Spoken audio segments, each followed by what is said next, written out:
Welcome to the CFB Dynasty Podcast with hosts Matt Knowles, Brian McElfresh, and Doug Gravely. Hey everybody, how you doing out there in CFB Dynasty Podcast land? My name is Matt Knowles. I'm here alongside this guy over here, Brian McElfresh. As you see, we're missing another component of the show today again. Doug Gravely, he's probably out wrestling gators in the swamp. One of these weeks he'll come back. B-Mac, how you doing over there today? Are you excited about the show today? We're talking about boom or bust players ADP. Are you excited for this show? Heck yeah, I am, because every show we do, it's an inch closer to our draft, which we had an argument about in our own league Slack. So that's good. Of course, there's everybody against Uncle Joe. Well, Uncle Joe, man, Uncle Joe always wants to do wild things, man. He only wants to draft at like 3 o'clock in the morning on a Sunday morning, and that doesn't work for everybody. Yeah, so this is going to be a fun show because no players, like you said, no players are exempt. It's boom or bust. We're going to talk about that a little bit more here in just a little bit. But to lead into the show today, I want to talk a little bit more about some current events that are happening. Last week, we talked about college football. The amateur nature of college football as we know it is no more. We talked about the video game. Since that time, for us in the state of Florida, that's where we're both located out of, there was some additional news that came out, which is an interesting topic. So Florida, the Florida High School Athletic Association, just earlier this week signed the contract unanimously that high school athletes can now start collecting NIL money. Before we get into any of the details, B-Mac, what is your thought just from the headline? What do you think about Florida becoming one of the states? There's more than just Florida, but they have become one of the states that's going to allow high schoolers to collect NIL money. What do you think about that?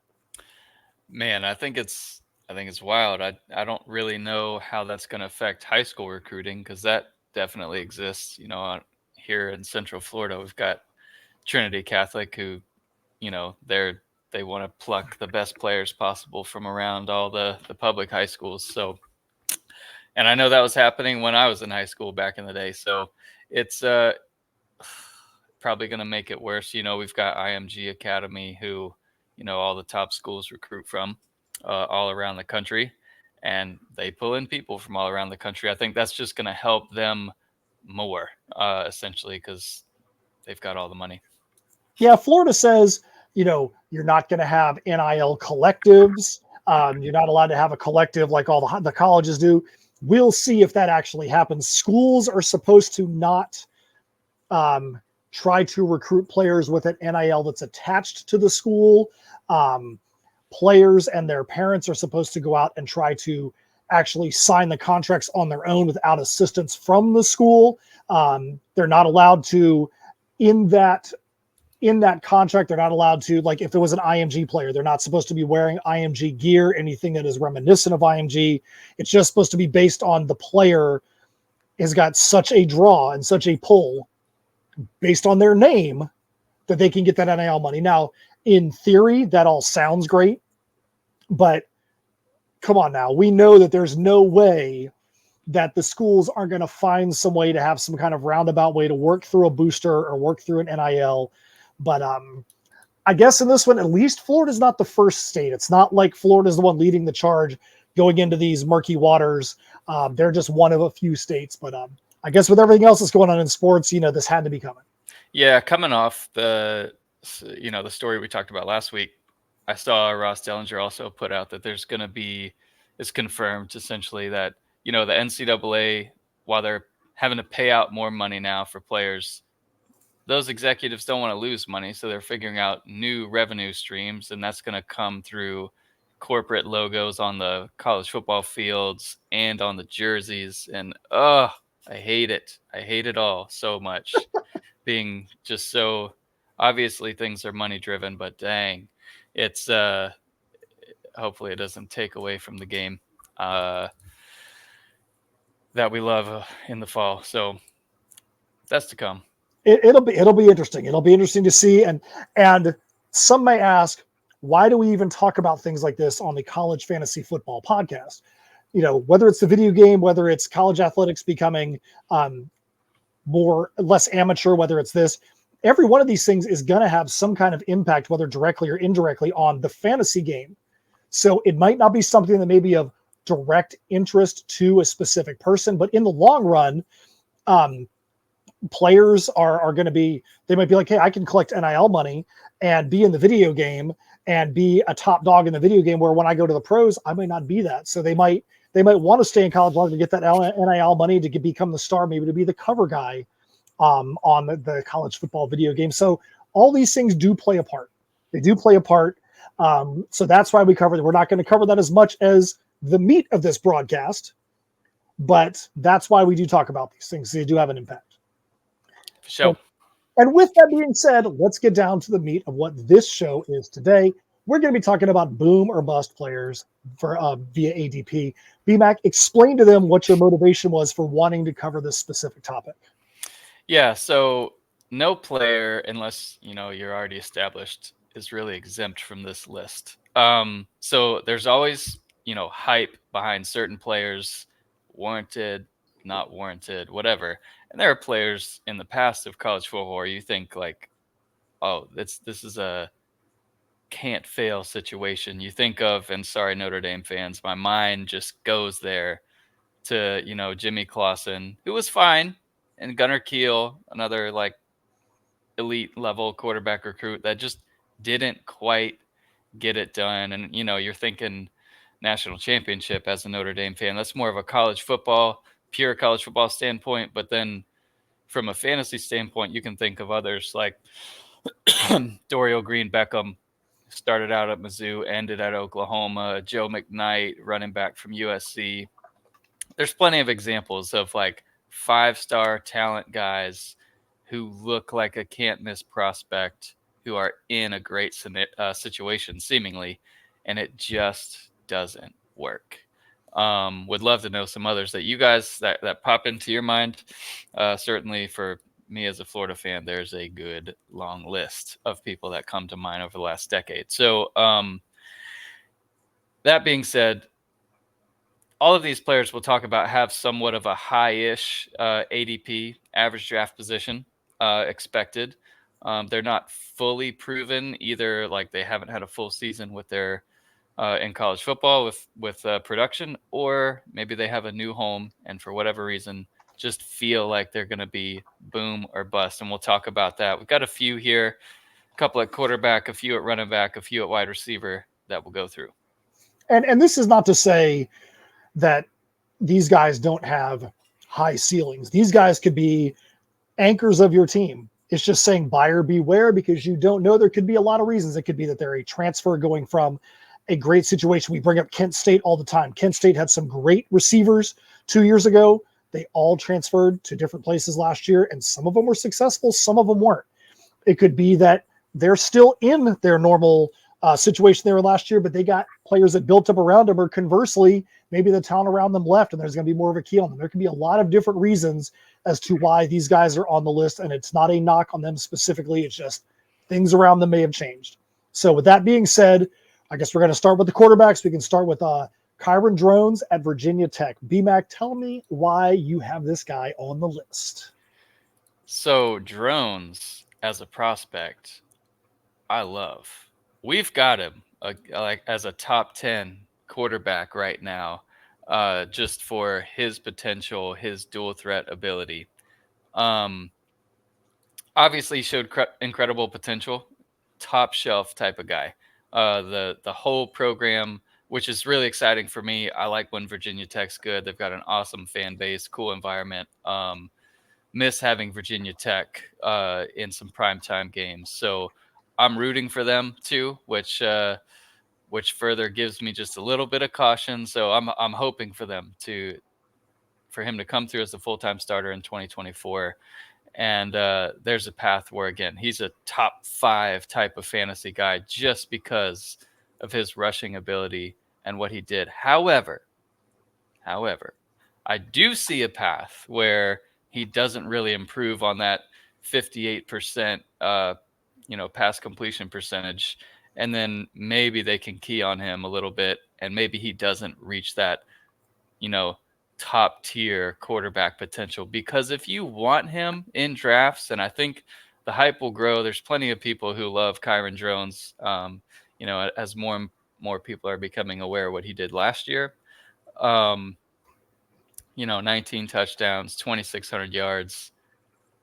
But if he doesn't realize that completely, that you could see him finishing more as a QB3 on your team, but really that's not what you'll draft him for. And that's why it's either going to work out or he'll bust, because if you're going to draft him high, you can't have him as a QB3. Of course, if you get him there, that's fantastic for your fantasy team. If your league mates or whatever just aren't aware of him or don't value him. Yeah, I think that right off the bat, having it the 58% completion percentage is that's tough. That's tough to go into a game knowing that your quarterback could have something like that, because that's not acceptable as your QB1. So yeah, QB3 is probably all you can expect out of him. And maybe if he gets a great matchup where he can get all the rushing touchdowns against a lesser school, that may be the only times you're going to want to play somebody like that. I mean, I'll say I'm a believer. I'm in on Kyron Drones.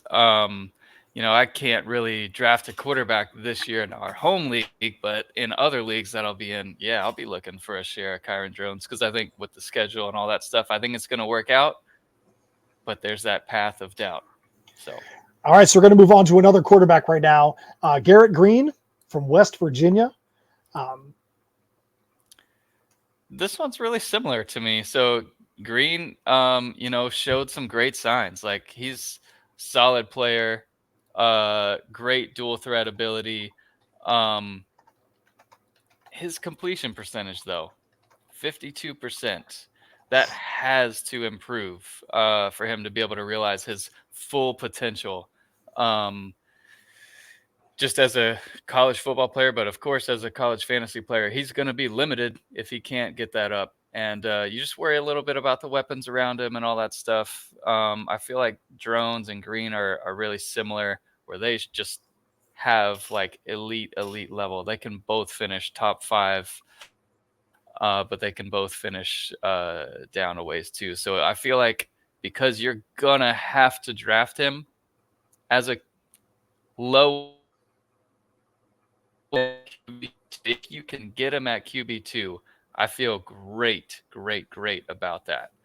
I wouldn't love him as my QB1 going into the season. All right, so we're going to now switch over to running backs. And it's interesting because, without giving anything away, the people that you have listed at running back and wide receiver, people are going to be shocked to see some of these names on here, but there's good reason as to why these guys are here. We're going to start off with one that's going to be very controversial, and I would love to hear what people on Discord and people in the comments on YouTube and other places have to say. Cedric Baxter from Texas. How do you have Cedric Baxter on this list, and why? Well, the only question that I have is it's not a talent thing. So listen, like, we're not worried here about the quarterback stealing touches in the red zone or anything like that. The O-line should be elite, like huge, also super talented O-line. Like, this is a premier spot for Texas to have a top 5 fantasy running back in 2024. And I think that'll be Cedric Baxter, and we've got him ranked high there. But and again, this is talking about for college fantasy players. You're not talking about Devy. You're not talking about pro potential. You're talking about this year in college football. What might you get out of Cedric Baxter? There's an issue because he's got other talent in the backfield with him. So keep that in mind. This is not taking anything into account when it comes to any kind of pro potential.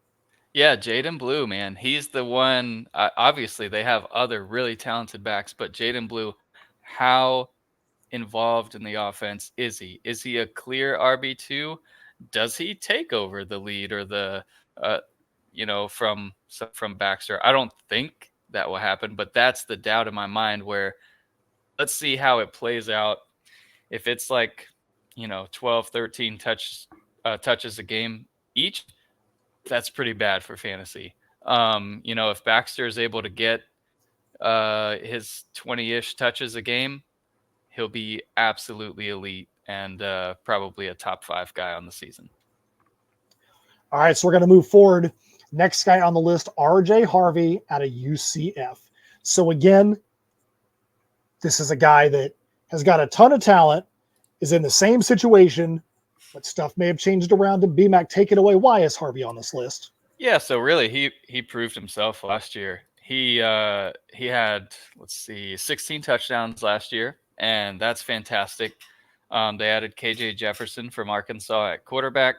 Obviously, in the Big 12, it's going to be a little bit more difficult of a schedule. But UCF is one of the favorites in that conference. I think they're projected to win 8.5, 9 games in Vegas. And then they added Penny Boone, who was a super productive guy from Toledo, went to Louisville for like a little bit, not even a full spring, and then he transferred over to UCF. So I'm just worried about what's going to happen in the red zone. I like Harvey a ton as a player. That offense obviously is great. Historically, Malzahn will feature a running back, and we expect that obviously to be Harvey. But what if that 16 touchdowns turns into 10? He's still a really good, really productive running back at that point. But, maybe not quite the guy that you drafted him. If you've got to take him as like a end of round 1 or beginning of round 2 kind of guy, you want that guy that's going to get you 16 plus fantasy points a game at running back. So that can totally happen. The only caution is what's gone on around him. Great player. All right, next up, another one of the guys that's the what's gone on around him, Ishmael Mahdi at Texas State. We talked a lot about him last week, but let's talk about why he's on this list, B-Mac. Yeah, Mahdi's a beast. So we did a little projection for him. So obviously, one of the things we're working on getting into our fantasy rankings is the actual projections with the data in there. So that will come out soon. But I did a little playing with the data just for Mahdi here. And I can do this for anyone if you have questions. But really simply just worried about goal line touches with Jordan McLeod entering, who had 8 touchdowns rushing as a quarterback for James Madison. He didn't have a ton of yards. I think he had like 269 yards or something like that. But in the red zone, McLeod is definitely a threat to steal from Mahdi. So Mahdi had 10 touchdowns and 1,300 rushing yards last year. I think we've got him projected at 9.4 touchdowns on the season this year, which has him at RB 14. Let me give you the difference in if he had 3 more or 3 less touchdowns. So at 13 touchdowns, Mahdi would just messing with that metric, no yards or anything else. At 13 touchdowns, Mahdi would finish RB4. Wow. Awesome. At 7 touchdowns, he's RB 31. So let's just hope McLeod doesn't steal those goal line touches. That's really the only concern. No other running backs around him that have been added that I'm super concerned about, although they did bring in some transfers. So we'll see how that goes. All right, so yeah, it's a quality player right there. Again, just because he's got some talent around him that might work better for him, it might hurt him. You never know. All right, so now we're going to move on to wide receivers, a bunch of names that everybody in college fantasy football should know. But just like we talked about with quarterbacks and running backs, it could be the stuff that happened around them, or it could be where their transfer is. We're going to go to Colin Lacey, who's now at Louisville. Here's one that's tough because you got 2 transfers coming into Louisville at receiver that you expect to be wide receiver 1 and wide receiver 2. You just don't really know the order. So in the offense here, and Brahms' offense, he's known for producing elite level volume of touches to wide receivers. Just in the last 3 years, his top receivers were Jamari Thrash, Charlie Jones, David Bell. Those 3 come to mind. He had Rondale Moore beforehand, of course, at Purdue when those offenses were going wild. So the elite level potential, the boom, obviously is there for Colin Lacey to take it on. But then they also brought in Alabama transfer, one of the top wide receiver recruits a couple classes ago, Ja'Cory Brooks, who never really realized his potential. He's got better, size, especially as a red zone target, as compared to Lacey. Not that Lacey is, super short or whatever. He's definitely got some leaping ability, and he's going to go attack the ball. Like, Lacey's really good. So I love his potential in this offense. Personally have him, and was excited to see him go to Louisville if he was going to transfer out of the, South Alabama. But will Ja'Cory Brooks take those red zone touches away? And maybe will Ja'Cory Brooks, who was a 4 or 5 star guy, will he realize his potential and take off at the smaller school with less competition? That's going to be interesting to see at Louisville, but they should have an elite passing attack. Lacey could be that guy, but definitely a boomer bust candidate here this year, because you're going to have to draft him as a low end wide receiver 1, likely. I think the one thing that gives me some hope about Colin Lacey there is he was, had another wide receiver with him at South Alabama last year that also was putting up ridiculous numbers at times. So he shows that he can still be involved and get high caliber numbers when you have somebody else that's getting 12, 15 receptions in a game. So hopefully the same thing could happen for him there, and he can find a way to carve out his niche at his new school. All right. So BMAC knew as soon as he put this next guy on the list that I was going to be want him to state his case, and that's Kevin Concepcion from NC State. BMAC, tell me why you have this guy on the list, and I'll tell you why I agree that he's on the list. Oh, snap. So I didn't know which way you would think about this, but obviously Concepcion is a baller, future NFL day 1, day 2 pick for sure. And I think he can have a better season in terms of like breakout, in terms of player. What am I trying to say here? Like,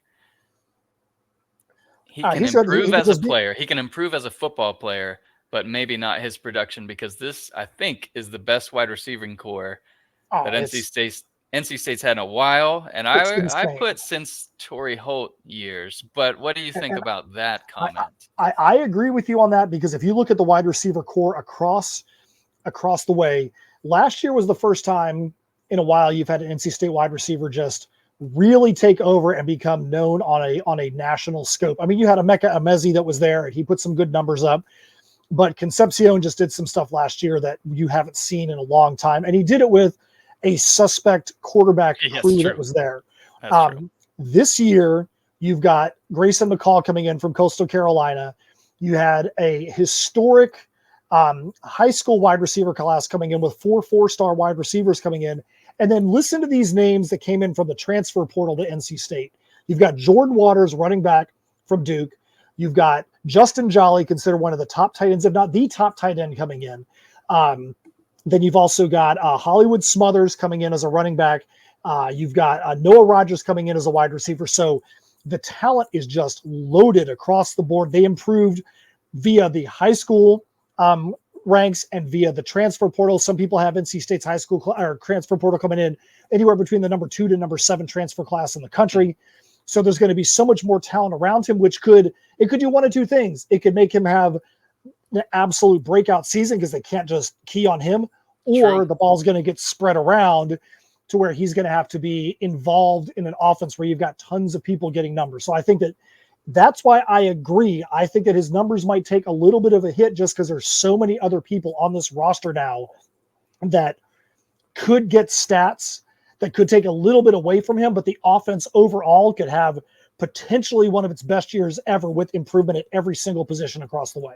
I'm excited to watch NC State. They're going to be fun. Noah Rogers, from everything that I've read and seen from spring, sounds like he is going to break out this year. So dynamic offense. Yeah. And I expect better quarterback play, but Grayson McCall will get his on the ground in the red zone too. Oh yeah. And then last but not least, we have one more guy to talk about, and another guy that, will his move to a new school be something that's going to help him out? You got LaShonte Wester from Colorado. Yeah, it's a tough one because it's one of those things too where, you've got that two-way superstar, Travis Hunter. How much does he play offense? Again, if you expect that to continue, paired with a great, I think, underrated transfer in Will Shepherd. I was really hoping Florida would be in play for him, but I forgot in the spring, like SEC on SEC transfers can't really happen. So Shepard, I think, is going to be really good, and it's got size, speed, all that stuff. Travis Hunter, obviously size, speed, and then you've got a Marion Miller who broke out last year. So I think Wester of the four is probably the smallest, like maybe worst red zone target. They're going to use him probably like FAU did, where they'll get some end arounds, they'll get some carries, get some unique touches, but he's not going to get the volume he got last year where he had 100 plus catches or whatever. Hopefully that O-line's improved for Shedeur to be able to have some time to do work, and Wester will be on the field a ton, but I just don't think he's going to be able to produce like he did. Yeah, I agree with you on that. I think that, we probably said it 57 times on this show, and every other national broadcast has said it. If Colorado can get any semblance of an offensive line, the sky is the limit for that offensive production. Last year, the offensive line was so historically bad that it was like painful to even watch some games. Just how under fire Shedeur Sanders was. He couldn't even get into his drop, and he was already getting crushed. And I don't mean just sacked. I mean, he was getting destroyed.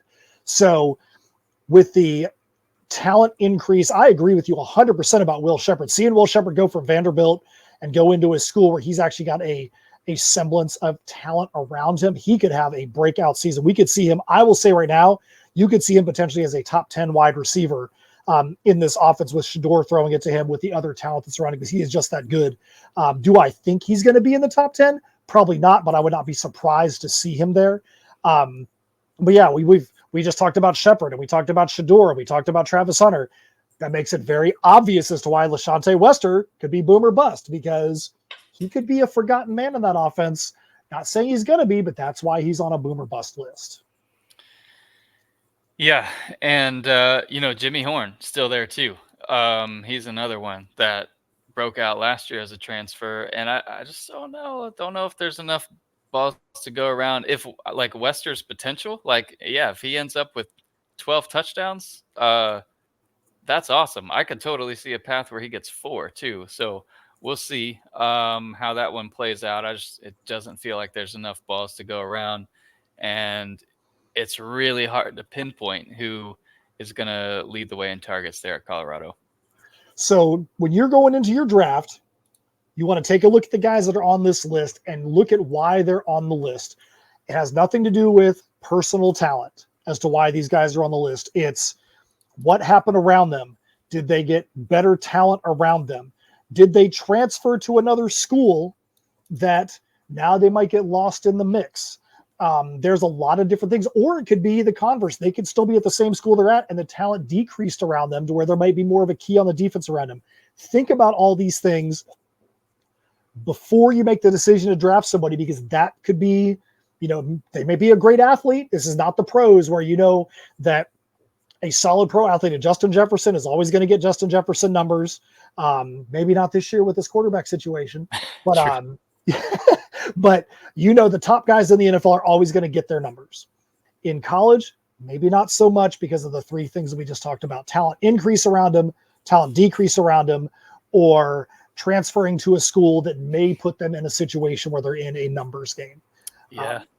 That portal has changed everything when it comes to roster management for dynasty leagues. You think of a guy like Isaiah Nair, obviously, who came in from Wyoming, went to Texas, didn't really cut it. And we've talked about example after example after example. And then when it does work, it's great. But when it doesn't work, man, it makes it tough. Most leagues, though, you're able to move around a little bit more than ours, where you can make some cuts and all that stuff. But man, it's tough to monitor that going into the season and starting out with the best roster possible. You've got to think about some of those things now, and we've got a year of data with the portal, a couple years kind of. So it's changing things. It's changing how rankings work a little bit, and certainly making me just evolve the way I think about some things. Yeah, I think when it comes to a draft, back when we started doing this 16 years ago, was it? Yeah. Was it 16 years ago? And we were thinking about college prior to that. We had even tried to integrate some college draft picks into a pro league previously. But back in the day, you were looking for those 4-year gems. You might be looking for a guy that's going to be able to contribute right now, but you were like, who's going to be the next guy coming out of the high school recruiting class at Alabama? Can I get Alabama's next wide receiver? I don't think that that's something that really plays into our drafts as much this year outside of a very few positions, because the next guy at Alabama is probably right now on somebody else's roster at this point. As some other college's roster at this point. So what was a 4-year cycle, or even sometimes a 5-year cycle when you were drafting, might be a 1 to 2 year cycle now. Yeah. You're trying to find that guy. Like, you may have drafted LaShawnte Wester last year, but you might have him in a completely different position this year, because LaShawnte Wester 2023 is not going to be 2024 because of the position that they're in. Yep, that's a great point. Yeah, that changes everything about Dynasty League roster management. It makes it fun. Certainly makes trades more risky. But yeah, it creates some boom or bust opportunities. All right, so BMAC, that's everything for this main topic of the show. Tell us what's been going on with the rankings, with what you've been doing on the back end, improvements on the site. Where do we sit with the CFBDynasty.com website right now? Yeah, still working on a few things to get all the bye weeks in the rankings, and all of this stuff will be exportable, downloadable, all that stuff for members. So we've got the updated conferences in there, and got to get bye weeks in there next. Struggled with some of that. I'm just going to have to manually do that, and that's fine. And then, so I did have some questions coming through as more and more like new members are coming in, and did want to say, all right, and I've got this up on the screen share. Once you sign in, there's essentially two things. If you're on the CFF page, and I do need to make Devi more obvious, and I'll probably do something really similar to this, where you've got the icon section on the rankings page where you have the sample rankings. That's really for anybody that can see it. And then if you click on the main rankings button under the position there, that's where you'll get the full CFF rankings. Or you can go Draft Prep, Draft Central, and you'll see all of the links there. And the only one we talked about that's different is the Devi tight end one, where we've got the tabs there. So you can regard the tabs, but the full cheat sheet, kicker rankings, defensive team rankings will come out soon, but after we get all of those other ones in there, updated and linked with bye weeks, etc. But bye weeks, that's next. All right. And so, you brought up something good. There's new people coming into the site. If you are somebody that is just watching this show for the first time, you're like, man, I want to get into college fantasy football, or I want to take my college fantasy football game to the next level. BMAC, what would you say to these people that would help them to decide to click that button and become a subscriber to the website? What will they be in for during the preseason, during the season, that's going to make them feel like it's money and time well spent being on the CFBDynasty.com website? I mean, hopefully just your voice, but I think during the season, we'll have fun with, every week doing a weekly DFS show on Saturday. That's the Daily Fantasy. If you're on DraftKings, FanDuel, if you're not, don't pay attention to that one. Otherwise, we'll have our lineup show during the week, getting us ready for Thursday, Friday night football. We've got plenty of that now this year, and then Saturday and other days. But anyways, we'll have our weekly rankings show on Wednesdays every week to get your lineup set up and ready to go together. And it's really just hoping to build a community where we have fun, talk college fantasy football, talk college football, whatever, and win some leagues, win some money together, whatever. And I can tell you one of the things that was really great last year as well, if you're just happening upon the show, we did a CFB Dynasty Open League where we had people from all over the country, whether it was just fans, whether it was sports writers. Everybody had a chance. There were some people from our CFB Dynasty Home League. You hear us talk about the Home League. That's our league that's been running, literally called CFB Dynasty. That's the league that this all started from. all have a chance to be involved in that league.